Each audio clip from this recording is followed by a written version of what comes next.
आपल्या कारकिर्दीत काळानुसार ते काम करणं शक्य झालं नाही. असं कुठलं काम होतं की ते करायला पाहिजे? कामं तर खूप राहिलेली आहेत, कारण की शहादा एवढं मागास होतं की शहाद्याचं प्रत्येक गल्लीत आणि प्रत्येक एरियामध्ये कमतरता होती. ते 100% पूर्ण करायचा मी प्रयत्न केला. पण माझ्यापराने शहाद्याची जी स्वच्छता होती, ज्यातल्या त्यात त्या गरीब नवाज कॉलनी आणि त्या स्लम एरियामध्ये ती दुरुस्तीचं काम मी केलं. पण तिथं अजूनही खूप काम करायचं आहे, की जेणेकरून आमचा जो श्रमिक वर्ग आहे यांना स्वच्छता आणि आरोग्य त्यांना चांगलं लाभायला पाहिजे, याचा करता माझं काम होतं. नाही, हे सगळे मोठे रोड आहेत. हे रोड आम्ही थांबवले होते, कारण की आमचा मोठा रोड जर समोरचा रोड आहे आमचा माझ्या घराचा, तो आम्ही मुद्दाम केला नाही, कारण की हा एक रोड केला असता तर शहाद्यातले 50 रोड राहून गेले असते.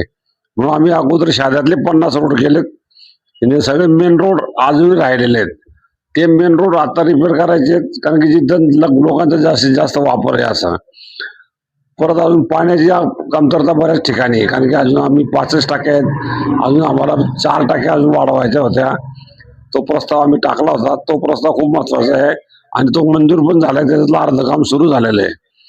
ते काम सुरू होऊन सगळ्या ठिकाणी प्रत्येक कोपऱ्यामध्ये निदान 140 लिटर प्रति व्यक्ती पाणी दिलं पाहिजे, हा एक आमचा संकल्प होता आणि तो नक्की यावेळेला अभिजित पूर्ण करेल.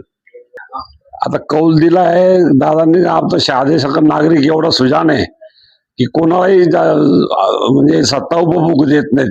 म्हणजे सत्ताधारी जरी बनवलं आम्हाला, तरी आमचे जे नगरसेवक आहेत हे 2/3 मताने विरोधात निवडून दिले. त्याच्यामुळे दादांना ही सरकार सांभाळायला फार कसरत करावी लागेल, सगळ्यांशी सांभाळून घ्यावं लागेल. आता समोरचे विरोधक दादांचं किती ऐकतात, कारण की शेवटी माझा आणि दादांचा वयामध्ये फरक असल्यामुळे माझं मर्यादित राहून कदाचित मागच्या वेळेला सगळ्यांनी मला सहकार्य केलं. आता यावेळी तो कसं वागतील, सगळे तरुण पोर आहेत, हे सगळं कसं घडेल याचा मी काही विचार करू शकत नाही. पण शुद्ध नागरिकांनी दिलेला कौल मान्य करून, जेणेकरून शहाद्याचा विकासाला कुठे बाधा व्हायला नको. आपला अनुभवानुसार दादांनी कोणत्या पक्षात प्रवेश करावा असं वाटतं तुम्हाला? त्याचा संपर्क आहे. आता अनुभव काय, मी भाजपमध्ये होतो. आता भाजपमध्ये बोलल्यानंतर भाजपचा पक्ष चांगला पक्ष होता, पण ह्या आमच्या विरोधकांनी तो पक्ष हायजॅक केला आणि आम्हाला त्या पक्षापासून दूर केलं.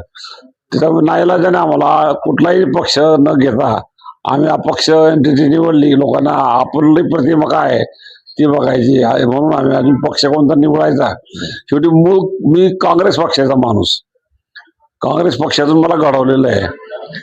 पण मागच्या वेळा काँग्रेस पक्षाचा आमच्या समोरच्या माणसाने हायजॅक केला होता, कारण की त्यांना सतत पक्ष बदलायची सवय असल्यामुळे त्यांनी काँग्रेस पक्षातून ते उभे होते आणि मी भाजपनं उभा होतो. आता मी निवडल्यानंतर त्यांना असं वाटलं की भाजपला लोक मतदान करतात म्हणून ते भाजपमध्ये गेले, पण मी परत काँग्रेसमध्ये गेलो नाही, एवढंच आहे. पण मुळात मी काँग्रेस विचारसरणीचा माणूस आहे. निधी आणण्यासाठी सत्ताधारी पक्ष आवश्यक असतो.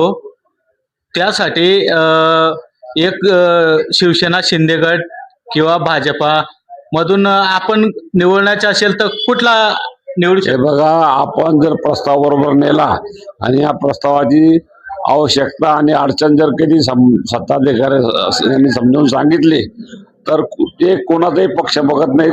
ही वस्तू ते गरजेची आहे की नाही ते बघून ते काम करतात. शेवटी आपलं जे प्रस्ताव मांडतोय आपण, तो किती स्ट्रॉंग पद्धतीने मांडतोय त्याच्यावर हे सगळे निधी मिळतात. फार कमी निधी असतात जो पक्षाचा कार्यकर्ता म्हणून देतात. असं होत नाही कधी.